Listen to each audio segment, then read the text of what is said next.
बिस्मिल्लाहिर्रहमानिर्रहीम।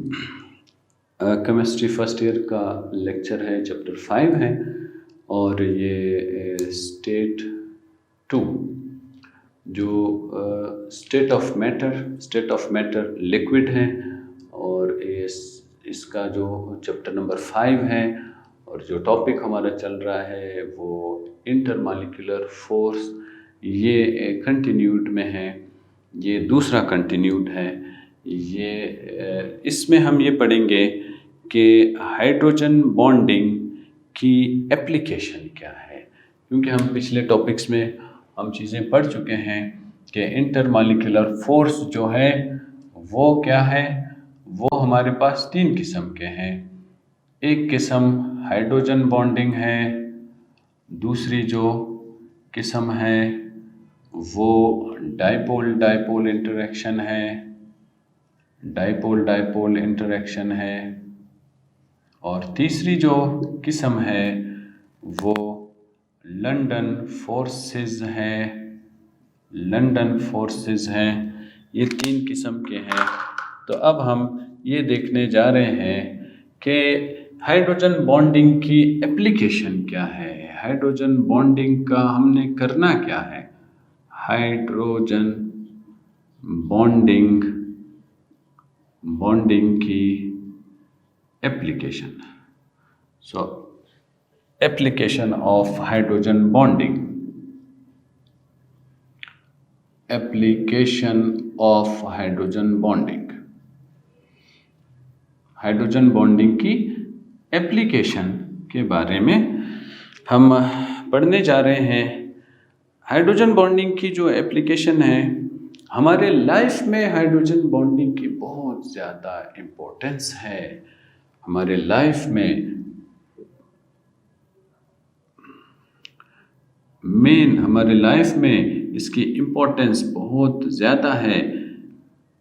इसकी जो पहली एप्लीकेशन आती है वो आती है physical properties of different substances. मुख्तलिफ़ चीज़ें हैं, मुख्तलिफ़ चीज़ों की जो फ़िज़िकल प्रॉपर्टीज़ हैं, ये फ़िज़िकल प्रॉपर्टीज़ में चेंज लाती हैं। कैसे चेंज लाती हैं फ़िज़िकल प्रॉपर्टीज़? ख़ास तौर पे जो थर्मोडायनेमिक प्रॉपर्टीज़ हैं, थर्मोडायनेमिक प्रॉपर्टीज़ पर हाइड्रोजन बॉन्डिंग की इफ़ेक्ट ज़्यादा है।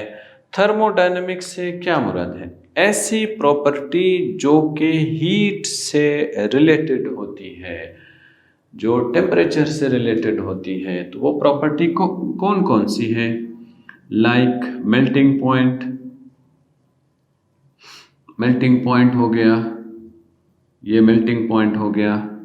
दूसरा क्या हो सकता है? बॉइलिंग पॉइंट भी तो हो सकता है, ये बॉइलिंग पॉइंट भी हो गया। तीसरा क्या हो सकता है? तीसरा इवेपोराइजेशन हो गया,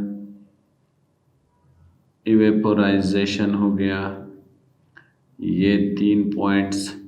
इनको हम क्या कहते हैं? इनको हम थर्मोडायनेमिक्स कहते हैं। हीट ऑफ वेपोराइजेशन लिख दो या इवेपोराइजेशन लिख दो। हीट ऑफ वेपोराइजेशन ज़्यादा रिलेटेड लग रहा है, हीट ऑफ वेपोराइजेशन।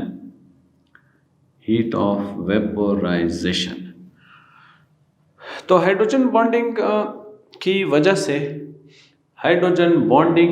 वजह से थर्मोडायनेमिक प्रॉपर्टीज़ पर असर पड़ता है। थर्मोडायनेमिक प्रॉपर्टीज़ इंक्रीज़ हो जाते हैं अगर किसी भी मॉलिक्यूल में हाइड्रोजन बॉन्डिंग मौजूद है और किसी दूसरे में हाइड्रोजन बॉन्डिंग मौजूद नहीं है।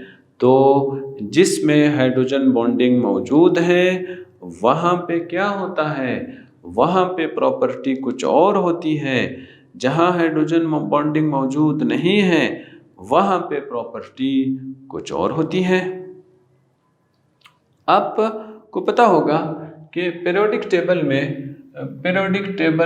हमारे पास एक पीरियोडिक टेबल हमारे पास होता है, उस पीरियोडिक टेबल में ये जो ऊपर से नीचे वाले हैं इनको ग्रुप्स कहते हैं, और यहाँ पे ये जो ग्रुप्स हो गया है ये जो है, और इस तरह यहाँ पे 3 लिखते हैं, यहाँ पे हम 4 लिखते हैं, ये क्या है, ये ग्रुप्स कहलाते हैं ये। और अब ये देखें ये क्या कहलाएगा, ये जो है ये पीरियोडिक टेबल कहलाता है। इस पीरियोडिक टेबल में जो ऊपर से नीचे की तरफ है, top to bottom, top to bottom, top to bottom है, इसको ग्रुप्स कहते हैं। टॉप टू बॉटम को क्या कहते हैं, इसको ग्रुप्स कहते हैं। तो ये जो ग्रुप्स हैं, ग्रुप नंबर 1 है, नंबर 2 है, ग्रुप नंबर 3 है, ग्रुप नंबर 4 है, ग्रुप नंबर 5 है, ये ग्रुप नंबर 6 है, ग्रुप नंबर 7 है, ये हमारे ग्रुप्स हैं। ग्रुप्स में एक बात हमें बताई जा रही है कि ये जो जितने भी हैं इन सब की प्रॉपर्टी सिमिलर है।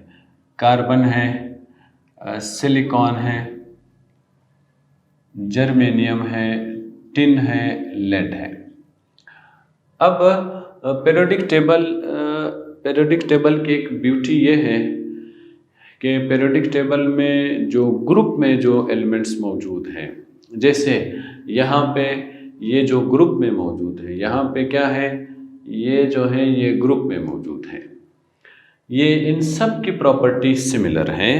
ये अमूमन, ये जनरली ये बात हो रही है, इसमें एक्सेप्शंस मौजूद हैं।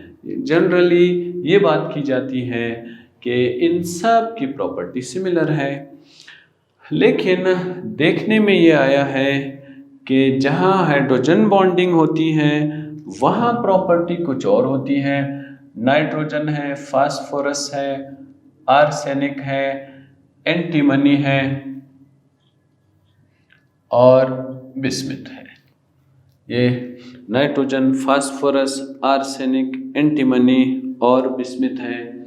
यहाँ अगर हम आते हैं, ऑक्सीजन है, सल्फर है, सेलेनियम है, टेलुरियम है, पोलोनियम है।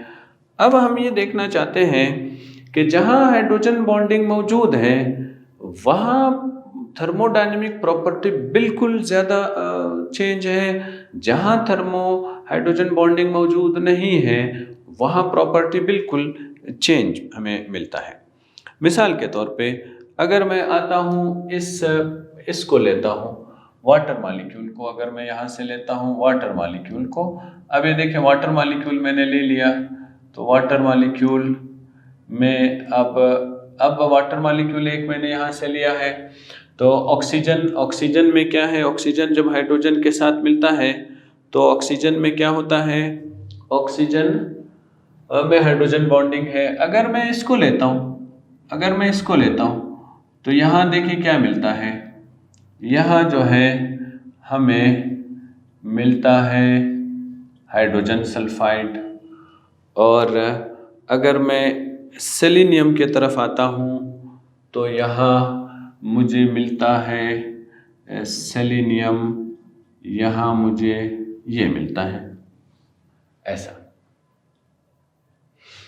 अब देखें, हालांकि पीरियोडिक टेबल के रूल्स के मुताबिक ये सब सेम ग्रुप से ताल्लुक़ रखते हैं, तो जब इनके साथ हाइड्रोजन अटैच हो गया तो इन सब की प्रॉपर्टी सिमिलर होनी चाहिए थी, लेकिन ये पानी है, ये गैस है। अब ये क्या है, गैस है। इसी तरह ये भी गैस है, ये भी गैस है। अब ये देखें ये प्रॉपर्टी क्यों चेंज हो गई, हालांकि जब सेम ग्रुप में है, सेम ग्रुप में होने की वजह से इनकी प्रॉपर्टी तो सिमिलर होनी चाहिए था, लेकिन ये सिमिलर नहीं है। सिमिलर ना होने की वजह क्या है कि यहाँ पर हाइड्रोजन बॉन्डिंग मौजूद है, यहाँ हाइड्रोजन बॉन्डिंग नहीं है। इस वजह से ये जो फिज़िकल प्रॉपर्टीज़ हैं, इस फिज़िकल प्रॉपर्टीज़ में चेंज आ जाता है। ये इसका मेन पॉइंट है, फिज़िकल प्रॉपर्टीज़ में चेंज आ जाता है।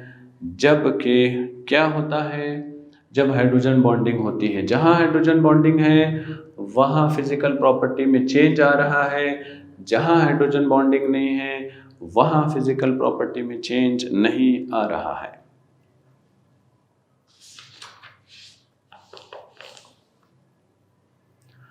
जहाँ हाइड्रोजन बॉन्डिंग नहीं है वहाँ पे चेंज नहीं आ रहा है। अब दूसरी जो प्रॉपर्टी है वो है hydrogen bonding and structure of ice. जो दूसरी प्रॉपर्टी आ रही है वो है hydrogen bonding and structure of ice. Structure of ice, hydrogen bonding और स्ट्रक्चर ऑफ आइस। देखें यहाँ पे क्या है, यहाँ पे ये है कि आइस में हाइड्रोजन बॉन्डिंग के होने की वजह से पानी जब आइस में कन्वर्ट हो जाता है, सॉलिड फॉर्म में कन्वर्ट हो जाता है, आइस बन जाता है, आइस के बन जाने की वजह से इस आइस का वॉल्यूम बढ़ जाता है। वॉल्यूम क्यों बढ़ता है? वॉल्यूम हाइड्रोजन बॉन्डिंग की वजह से बढ़ता है। वॉल्यूम के बढ़ जाने की वजह से सर्दियों में पानी के पाइप फट जाते हैं, क्योंकि वॉल्यूम बढ़ गया और पाइप के अंदर जगह नहीं है। ये मेन वजह है। तो ये जो हाइड्रोजन बॉन्डिंग है, जो स्ट्रक्चर ऑफ आइस है, ये स्ट्रक्चर ऑफ आइस क्या होता है, ये देखिए, ये अपने आप को इस तरह अरेंज कर लेते हैं। यहाँ पे ये ऑक्सीजन है और यहाँ पर हाइड्रोजन है और यहाँ पर हाइड्रोजन है, ये हाइड्रोजन हो गया। फिर ये ऑक्सीजन इधर आ जाएगा और यहाँ भी हाइड्रोजन आ जाएगा, यहाँ भी हाइड्रोजन आ जाएगा। एक ऑक्सीजन इधर आ जाएगा, यहाँ हाइड्रोजन आ गया, यहाँ हाइड्रोजन आ गया, ये ऐसा हो गया। अब यहाँ ये इधर भी हाइड्रोजन है और ये ऐसा है। अब देखिए यहाँ पे मैं आपको स्ट्रक्चर ऑफ आइस बताने जा रहा हूँ। ये जो है ये हाइड्रोजन बॉन्डिंग है, ये हाइड्रोजन बॉन्डिंग है, ये हाइड्रोजन बॉन्डिंग है, ये हाइड्रोजन बॉन्डिंग है। ये स्ट्रक्चर ऐसा हमेशा होता नहीं है, क्योंकि ये मॉलिक्यूल्स एक दूसरे के ऊपर स्लाइड करते चले जाते हैं। इस वजह से इस तरह का स्ट्रक्चर बनता है, बिगड़ता है, बनता है, बिगड़ता है। ये स्ट्रक्चर ऐसा होता है, लेकिन ये स्ट्रक्चर किसके लिए है? पानी के लिए है। अब जब काइनेटिक एनर्जी कम हो जाती है, टेम्परेचर कम हो जाता है, तो ये जो मॉलिक्यूल्स है इनकी मूवमेंट रुक जाती है, आहिस्ता हो जाती है। आहिस्ता होने की वजह से ये एक अरेंज्ड फॉर्म में आ जाते हैं। वो अरेंज्ड फॉर्म इस तरह होता है। वो जो अरेंज्ड फॉर्म है वो ऐसा होता है। ये जो फॉर्म बना है, ये जो हेक्सागोनल फॉर्म बना है, ये जो हेक्सागोनल फॉर्म बना है किसकी वजह से बना है? ये हाइड्रोजन बॉन्डिंग की वजह से बना है। ये hydrogen bonding structure of ice को बना रहा है। जो स्ट्रक्चर ऑफ आइस जो है इस तरह ये एक्सपेंड हो जाता है। देखिए यहाँ पे ये चूंकि मूव कर रहे होते हैं तो इसलिए कोई स्पेस नहीं होता है, लेकिन ये जब अपने आप को अरेंज कर लेते हैं तो यहाँ पे ये वैकेंट स्पेस पैदा कर लेते हैं। इस वैकेंट स्पेस के पैदा होने की वजह से, वैकेंट स्पेस के पैदा होने की वजह से क्या होता है, ये जो पाइप है जिसमें पानी पड़ा हुआ है वो सर्दियों में टूट जाते हैं। ये इनकी मेन वजह है। तीसरा जो हमारे पास पॉइंट आ रहा है वो है biological significance.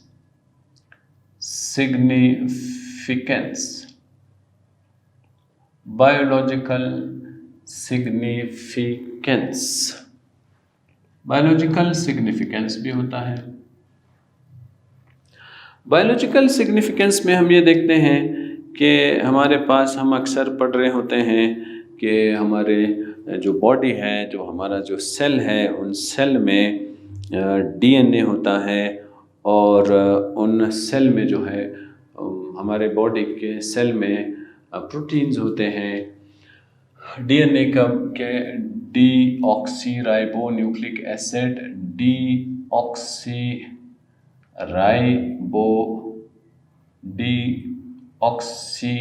Ribo nucleic acid, DNA. DNA को हम अक्सर पढ़ रहे होते हैं कि ये डबल हेलिक्स है। डीएनए क्या है? ये डबल हेलिक्स है। अब डबल हेलिक्स का क्या मतलब है कि ये इस तरह का जो स्ट्रक्चर है वो कोई इससे मिलता जुलता स्ट्रक्चर बन जाता है, इससे मिलता जुलता स्ट्रक्चर बन जाता है। ये जो स्ट्रक्चर बन रहा है, ये स्ट्रक्चर हाइड्रोजन बॉन्डिंग की वजह से बन रहा है। अगर हाइड्रोजन बॉन्डिंग नहीं होती, क्योंकि इसके अंदर क्या मौजूद है? प्रोटीन्स मौजूद हैं। आपको मालूम है कि जो प्रोटीन है ये प्रोटीन है। अब प्रोटीन में क्या होता है? कार्बोनाइल होता है, इसको कार्बोक्सिलिक एसिड कहते हैं, और साथ में ये अमोनिया होता है। अब यहाँ देखें, यहाँ भी हाइड्रोजन बॉन्डिंग बन सकती है, यहाँ भी हाइड्रोजन बॉन्डिंग बन सकती है।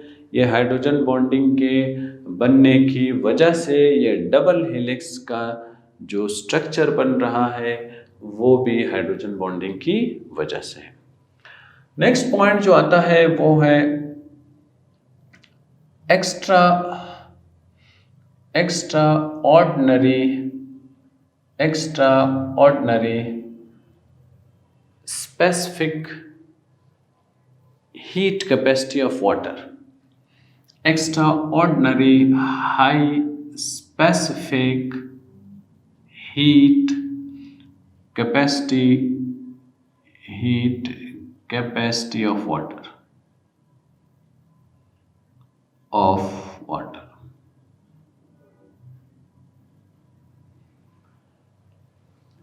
अब पहली बात यह है कि हमें ये हीट, स्पेसिफिक हीट क्या है ये समझना है। स्पेसिफिक हीट कैपेसिटी किसे कहते हैं ये हमने मालूम करना है। ये हमें मालूम होना चाहिए स्पेसिफिक हीट कैपेसिटी क्या है। स्पेसिफिक हीट कैपेसिटी क्या है? स्पेसिफिक हीट कैपेसिटी जो होती है, अगर हमारे पास 1 मोल पानी है और इसका जो टेम्परेचर है वो 25 डिग्री सेंटीग्रेड है, हम इसके टेम्परेचर को इंक्रीज़ कर रहे हैं 26 डिग्री सेंटीग्रेड तक। तो जो डिफरेंस आया है, जो हीट एब्जॉर्ब हुई है, amount of heat absorbed to increase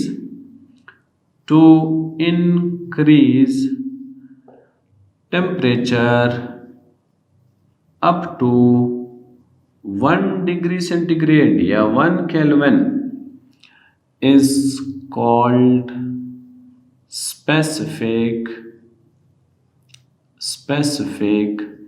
heat capacity. Specific heat capacity.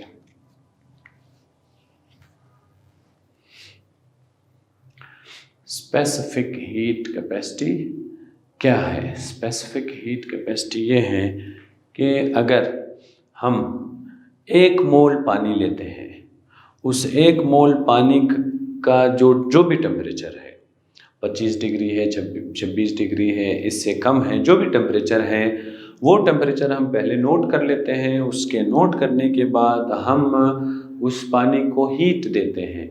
उस पानी को हम हीट दे रहे हैं ताकि वो पानी क्या हो जाए? गर्म हो जाए। लेकिन कितना गर्म हो जाए? बस 26 डिग्री सेंटीग्रेड गर्म हो जाए।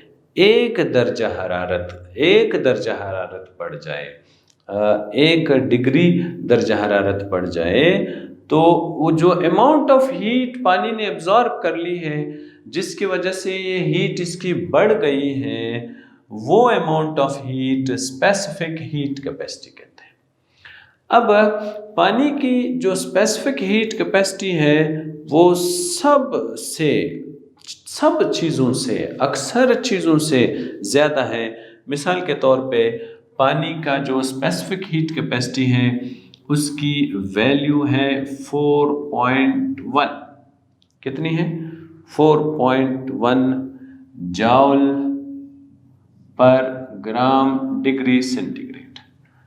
ये पानी की सबसे ज़्यादा है।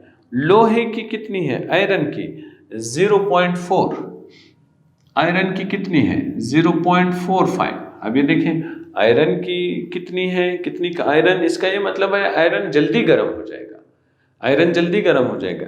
पानी जल्दी गर्म नहीं होता है। इसके गर्म ना होने की वजह क्या है?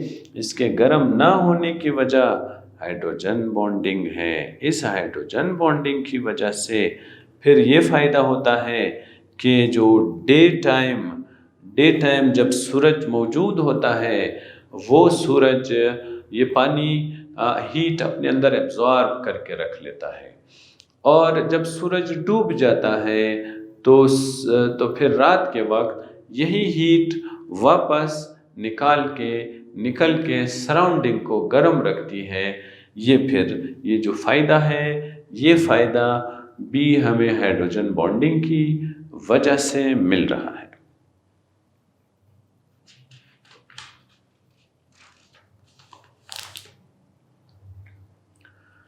ये जो स्पेसिफिक हीट कैपेसिटी का जो फ़ायदा है, ये फ़ायदा हमें हाइड्रोजन बॉन्डिंग की वजह से मिल रहा है। दूसरा जो इसका जो बेनिफिट है वो है सॉल्युबिलिटी।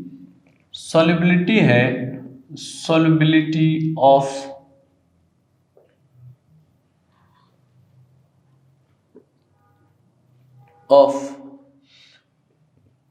Hydrogen bonded molecules. जिन मॉलिक्यूल्स में हाइड्रोजन बॉन्डिंग मौजूद है वो एक दूसरे में हल हो जाते हैं। मिसाल के तौर पे अब ये मैंने क्या लिखा है? ये मैंने पानी लिखा है।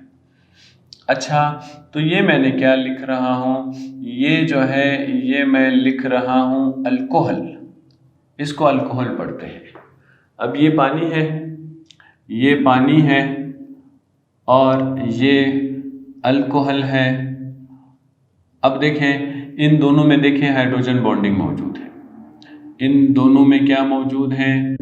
इन दोनों में हाइड्रोजन बॉन्डिंग मौजूद है। ये जो जगह है ये क्या है? ये हाइड्रोजन बॉन्डिंग को शो कर रहा है। अब जिस चीज़ में हाइड्रोजन बॉन्डिंग, वो दो लिक्विड्स, वो दो सॉल्वेंट्स, वो दो चीज़ें जिसमें हाइड्रोजन बॉन्डिंग पाया जाता है, वो दोनों हल हो जाते हैं। तो इसका मतलब यह है कि आप अगर ये ढूंढना चाहते हैं कि कौन सी दो चीज़ें एक दूसरे में हल हो जाती हैं, तो आपने बस सिर्फ इतना देखना है कि क्या हाइड्रोजन बॉन्डिंग मौजूद है या नहीं है। जिस चीज़ में हाइड्रोजन बॉन्डिंग मौजूद है वो चीज़ें हल हो जाती हैं, जिसमें हाइड्रोजन बॉन्डिंग नहीं है वो चीज़ें हल नहीं होती हैं। इसी तरह अगर आप कहते हैं कि हम ये देखना चाहते हैं कि क्या बेंजीन पानी में हल होता है या नहीं होता है, तो आपने सिर्फ इतना देखना है कि क्या बेंजीन में हाइड्रोजन बॉन्डिंग है या नहीं है। अगर हाइड्रोजन बॉन्डिंग नहीं है तो फिर ये हल नहीं होते हैं। अब ये देखें, अब बेंजीन में कोई हाइड्रोजन बॉन्डिंग नहीं है, क्योंकि हाइड्रोजन बॉन्डिंग तो वहाँ होता है जहाँ पे ऑक्सीजन और हाइड्रोजन दोनों मौजूद हैं, नाइट्रोजन और हाइड्रोजन दोनों मौजूद हैं, हाइड्रोजन और फ्लोरीन दोनों मौजूद हैं। यहाँ कोई हाइड्रोजन बॉन्डिंग नहीं है, इस वजह से ये पानी में हल नहीं होता है। इसके बाद जो हमारा जो नेक्स्ट जो बेनिफिट आ रहा है वो क्लीनिंग एक्शन है। क्लीनिंग एक्शन हमारे पास जितना भी डिटर्जेंट है, जितना भी हमारे पास सर्फ होता है, जितना भी हमारे पास साबुन होता है, उसका जो मॉलिक्यूल है आमतौर पे उसका मॉलिक्यूल दो हिस्सों में डिवाइडेड होता है। एक हिस्सा उसका पोलर होता है, दूसरा हिस्सा उसका नॉन पोलर होता है। तो ये जो हमारे जो कपड़ों पर जो मेल लग जाता है, वो मेल आम तौर पे अगर ऑयली है, ग्रीसी है, तो फिर नॉन पोलर है। तो वो क्या करता है, तो नॉन पोलर का हिस्सा नॉन पोलर में डिसॉल्व हो जाता है, और पोलर जो पानी है वो पानी जो है इस पोलर में डिसॉल्व हो जाता है। इस तरह पानी इस हिस्से को डिसॉल्व कर देता है, और ग्रीस वगैरह साबुन के दूसरे हिस्से को डिसॉल्व कर देता है, और वो चीज़ साफ हो जाती है। हाइड्रोजन बॉन्डिंग हमारे खाने पीने में भी है, फूड मटेरियल में मौजूद हैं, कार्बोहाइड्रेट्स हैं, ये सब चीज़ें जो है ये क्या है, ये हाइड्रोजन बॉन्डिंग है। और मुख्तलिफ़ किस्म के जो पेंट वगैरह है, डाइज़ हैं, ये दीवार पे जो चीज़ें हम चिपका देते हैं, जो दीवार पे ये जो चिपक जाती है, जो पेंट वगैरह जो दीवार पर लग जाता है, इसकी भी एक वजह यही है। जो डाई वगैरह जो मुख्तलिफ़ जगहों पे अटैच हो जाते हैं, एक वजह यही भी है कि इनमें हाइड्रोजन बॉन्डिंग पाई जाती है। जिसमें हाइड्रोजन बॉन्डिंग पाई जाती है उनके अंदर एडहेसिव फोर्सेस पैदा हो जाती है। नेक्स्ट आता है सरफेस टेंशन है, और विस्कोसिटी है। अगर हाइड्रोजन बॉन्डिंग किसी चीज़ में मौजूद है तो उसका सरफेस टेंशन ग्रेटर होगा। अगर किसी चीज़ में हाइड्रोजन बॉन्डिंग मौजूद है उसकी विस्कोसिटी ग्रेटर होगी, उसकी जो विस्कोसिटी है वो ग्रेटर होगी। विस्कोसिटी के ग्रेटर होने की वजह गाढ़ा होगा। अगर हम ये देखना चाहते हैं, हम सिर्फ रीड कर रहे हैं कि दो चीज़ें हैं, एक HCl है, हाइड्रोक्लोरिक एसिड है, और दूसरा जो है वो क्या है, हाइड्रोजन फ्लोराइड है। अब हमसे पूछा जा रहा है कि बताएं इन दोनों में से कौन सी जो चीज़ है वो ज़्यादा गाढ़ा है, उसके अंदर ज़्यादा गाढ़ापन है। या आप इस तरह समझ लें, एक हाइड्रोक्लोरिक एसिड है, एक पानी है। अब हम ये देखना चाहते हैं कि इन दोनों में से गाढ़ा कौन सा है। जिस चीज़ में हाइड्रोजन बॉन्डिंग पाई जाती है उसके अंदर गाढ़ापन ज़्यादा होता है, तो विस्कोसिटी उसके अंदर ज़्यादा मौजूद है। इसी तरह लंदन फोर्सेस के भी इफ़ेक्ट्स हैं। लंदन फोर्सेस जो हम पढ़ चुके हैं, लंदन फोर्सेस के वजह से भी क्या क्या इफ़ेक्ट्स आ सकते हैं, क्या क्या इफ़ेक्ट्स मौजूद हैं, कौन से फैक्टर्स हैं जो लंदन फोर्सेस उसकी वजह से मुतासिर हो रही हैं। तो यानी लंदन फोर्सेस ज़्यादा कहाँ होते हैं, लंदन फोर्सेस कम कहाँ होते हैं। वो है नंबर 1 एटॉमिक साइज। पहला जो है वो क्या है, एटॉमिक साइज है या मॉलिक्यूलर साइज है। मॉलिक्यूलर साइज या एटॉमिक साइज है या मॉलिक्यूलर साइज है। दूसरा जो होता है वो है शेप ऑफ मॉलिक्यूल। अब हम ये देखने जा रहे हैं कि लंदन फोर्सेस ज़्यादा कहाँ होते हैं, लंदन फोर्सेस ग्रेटर कहाँ होते हैं, देखिए अगर एटम का साइज, मॉलिक्यूल का साइज बड़ा है, मिसाल के तौर पे यहाँ मैंने लिख दिया है 1 2 3 4 5 कार्बन मैंने लिख दिया है, और यहाँ मैं इस तरह ये लिख देता हूँ, ये पूरे का पूरा मैंने यहाँ एक हाइड्रोकार्बन बना दिया है, ये ऐसा बना दिया। अब एक और भी बना रहा हूँ, ये भी बना देता हूँ इधर, ये ऐसा बन जाएगा, ये ऐसा बन गया है। ये ऐसा ये बन गया, ये ऐसा बन गया, ये ऐसा बन गया और ये ऐसा बन गया और ये इस तरह, ये सब बन गए हैं। अब देखें यहाँ पे जो लंदन फोर्सेस है, यहाँ पे जो लंदन फोर्सेस हैं कितनी जगहों पर बन रही है, ये और ये। अब अगर मैं यहाँ पे एक और मालिक्यूल बना के दे दूँ, 1 2 3 4 5 है, अगर मैं यहाँ 6 मालिक्यूल बना दूँ, 1 2 3 4 5 6, या थोड़ा 7 8 9 बना देता हूँ, और साथ में यहाँ पे इनके जो हाइड्रोजन है वो सारे यहाँ इस तरह बना दिया है, 1 2 3 4 5 6 7 8 9, ये इस तरह मैंने इधर बना दिया है, ये सारा बना दिया है, ये सारा बना दिया, ये सारा बना दिया, ये इधर बना दिया, और इधर मैंने हाइड्रोजन भी लिख दिया है। इसके लिखने के बाद अगर हम ये देखना चाहते हैं कि इनके बीच में जो लंदन फोर्सेस है वो लंदन फोर्सेस ग्रेटर है या वो लंदन फोर्सेस वीक है, तो हमने सिर्फ इतना देखना है कि इनका साइज क्या है, कि लंदन फोर्सेस कितने जगहों पर बन रही है। ये देखें यहाँ पे इन जगहों पर लंदन फोर्सेस बन रही है, इन जगहों पे लंदन फोर्सेस जो है वो बन रही है, ये बन रही है। तो यहाँ पे कितने जगहों पे बन रही है, 1 2 3 4 5 6 7 8 9 जगहों पे बन रही है। तो मॉलिक्यूलर साइज जितना ग्रेटर होगा लंदन फोर्सेस उतने स्ट्रॉन्ग होंगे। तो यहाँ हो जाएगा स्ट्रॉन्ग अट्रैक्शन, यहाँ हो जाएगा स्ट्रॉन्ग अट्रैक्शन, और यहाँ होता है वीक अट्रैक्शन, तो यहाँ वीक अट्रैक्शन है। इसी तरह अगर शेप की बात आती है तो देखें इसको लीनियर स्ट्रक्चर कहते हैं, 1 2 3 4 5। अब मैं ऐसा करता हूँ, 5 बनाता हूँ, 1 2 3 4 5, ये मैंने ऐसा बना दिया, ये हाइड्रोजन मैंने इधर बना दिया, एक हाइड्रोजन इधर बना देता हूँ, और ये 3, ये 4 और ये 5,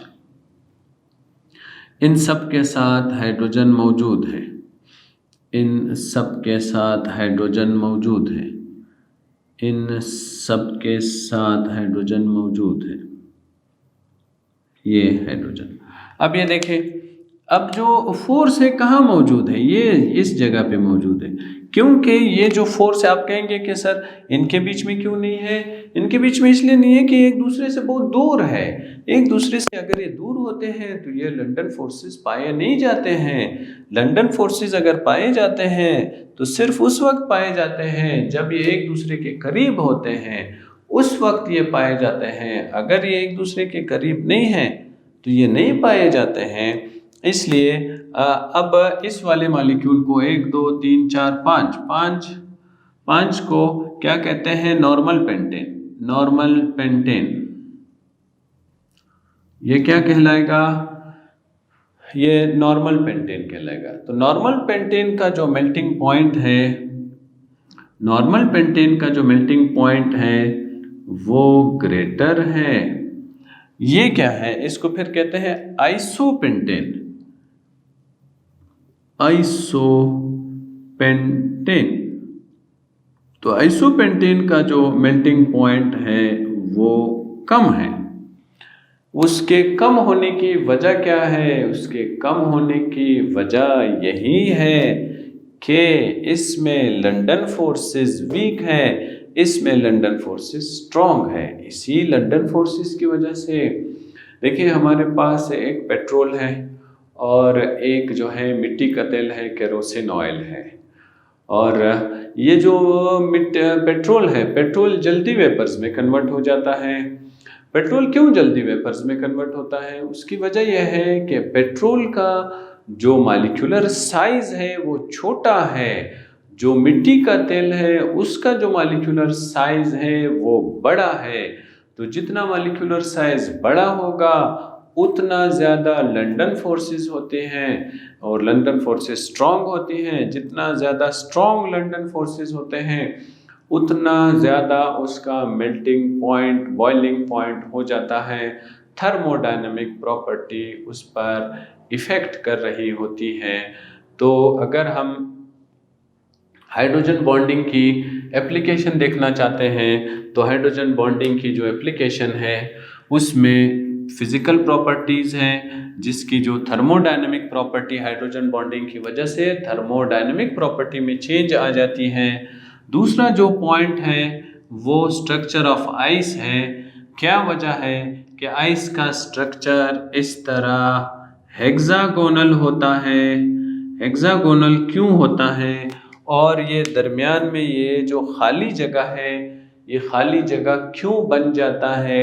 उसके बनने की वजह भी हाइड्रोजन बॉन्डिंग है। हाइड्रोजन बॉन्डिंग के मौजूदगी की वजह से ये स्ट्रक्चर बन रहा होता है। दूसरा, हम अगर आते हैं तो ये बायोलॉजिकल सिग्निफिकेंस है। हमारी जो बॉडी काम कर रही है, हमारे जो सेल काम कर रहे हैं, वो किस प्रॉपर काम क्यों कर रहे हैं? क्योंकि हमारे बॉडी के अंदर जो डीएनए मौजूद है वो डबल हेलिक्स है। अगर ये डीएनए का डबल हेलिक्स नहीं रहेगा, अगर इसका डबल हेलिक्स ख़त्म हो गया, तो डबल हेलिक्स अगर ख़त्म हो जाता है तो बॉडी माल फंक्शनिंग करना शुरू कर देता है। तो ये जो डबल हेलिक्स बना हुआ है किसकी वजह से बना हुआ है? हाइड्रोजन बॉन्डिंग की वजह से बना हुआ है। और फिर हीट, स्पेसिफिक हीट कैपेसिटी, पानी की जो हीट कैपेसिटी है, स्पेसिफिक हीट कैपेसिटी है, ये सबसे ज़्यादा है।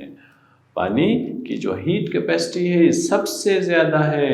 सबसे ज़्यादा होने का फ़ायदा ये है कि ये जल्दी गर्म नहीं होता है, जल्दी बॉयल नहीं होता है। गर्म ना होने की वजह से ये अपने अंदर बहुत ज़्यादा हीट को एब्जॉर्ब करके रखता है। इसीलिए जो समंदरी इलाके होते हैं, समंदरी इलाकों में दिन के वक्त पानी एब्जॉर्ब, हीट को एब्जॉर्ब कर रहा होता है, लेकिन रात के वक्त जो हीट एब्जॉर्ब हो चुकी है उस हीट को ये वापस क्या करता है? सराउंडिंग में भेज देता है। इसके भेजने की वजह से ठंडक पैदा हो रही होती है। और दूसरी जो बेनिफिट है वो सॉल्युबिलिटी है। सॉल्युबिलिटी ऑफ हाइड्रोजन बॉन्डिंग है। हाइड्रोजन बॉन्डिंग के सॉल्युबल होने की वजह से सॉल्युबिलिटी, हाइड्रोजन बॉन्डिंग, जिन मॉलिक्यूल्स में हाइड्रोजन बॉन्डिंग मौजूद है वो एक दूसरे में सॉल्युबल है। जिनमें हाइड्रोजन बॉन्डिंग मौजूद नहीं है वो एक दूसरे में सॉल्युबल नहीं है। और क्लीनिंग इफेक्ट है या क्लीनिंग एक्शन है।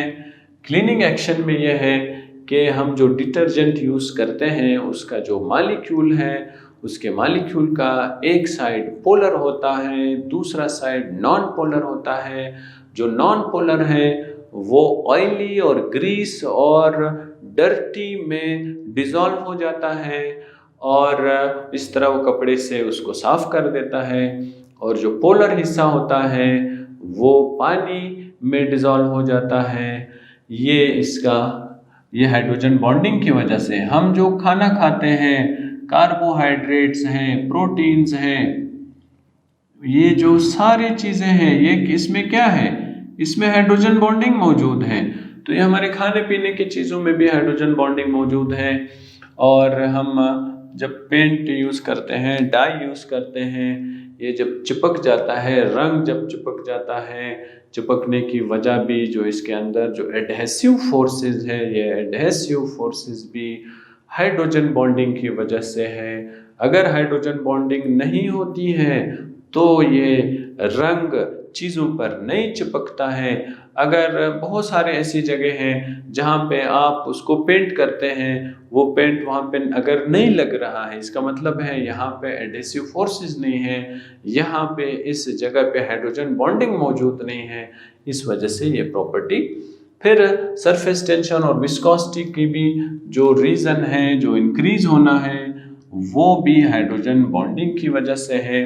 लंदन फोर्सेस का अगर हम देखना चाहते हैं कि लंदन फोर्सेस कहाँ बढ़ जाते हैं, ग्रेटर हो जाते हैं, कहाँ कम होते हैं, वो हमने देखना है कि मॉलिक्यूलर साइज, जहाँ मॉलिक्यूलर साइज बड़ा होगा वहाँ लंदन फोर्सेस ग्रेटर होंगे, जहाँ मॉलिक्यूलर साइज छोटा होगा वहाँ लंदन फोर्सेस वीक होते हैं।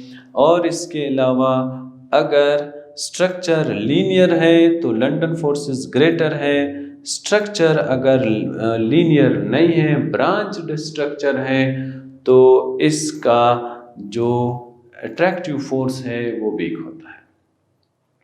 तो आज का लेक्चर यहीं पे ख़त्म हो रहा है। अल्लाह हाफिज़।